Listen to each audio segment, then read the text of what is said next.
Good afternoon. It is exactly 1:23 p.m. on April 13th, 2020. Need to make sure this is all working right, which it is. I'm going to follow through on and move on to the next section of Other People's Money and How the Bankers Use It by Louis D. Brandeis. We begin on page 170, approximately 5 lines up from the bottom. A Banker's Paradise. Kuhn, Loeb, and Company were the Union Pacific bankers. It was in pursuance of a promise which Mr. Jacob H. Schiff, the senior partner, had given, pending the reorganization, that Mr. Harriman first became a member of the executive committee in 1897. Thereafter combinations grew and crumbled, and there were vicissitudes and stock speculations. But the investment bankers prospered amazingly, and financial concentration proceeded without abatement. The bankers and their associates received the commissions paid for purchasing the stocks which the Supreme Court holds to have been acquired illegally, and have retained them.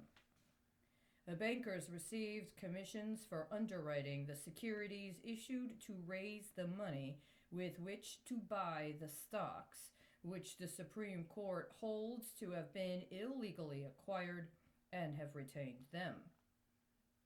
The bankers received commissions paid for floating securities of the controlled companies, while they were thus controlled in violation of law, and have, of course, retained them.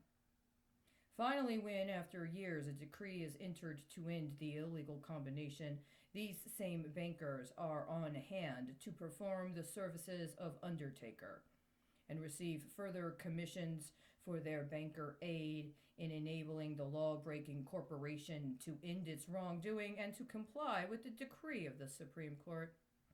And yet, throughout nearly all this long period, both before and after Mr. Harriman's death, 2 partners in Kuhn, Loeb, and Company were directors or members of the Executive Committee of the Union Pacific, and as such must be deemed responsible with others for the illegal acts. I am going to end this here.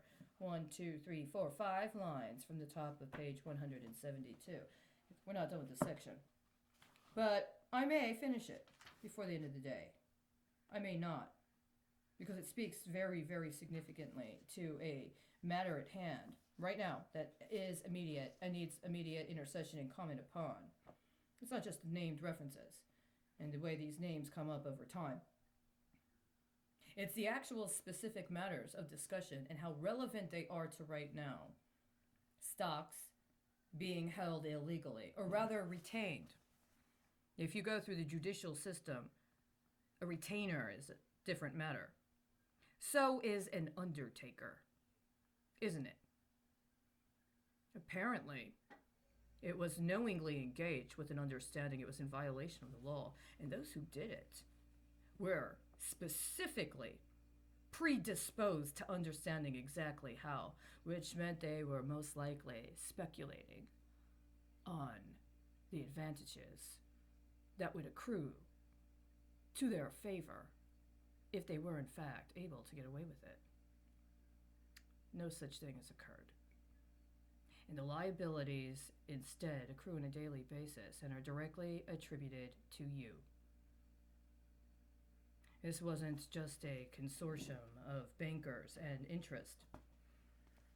There's a different kind of organizational structure, and their relationship to the Constitution and its application is also different, isn't it? I would appreciate it if you would finally get off your fucking asses and get back to me directly, because you had no right to even go near that stock to begin with, and you know it.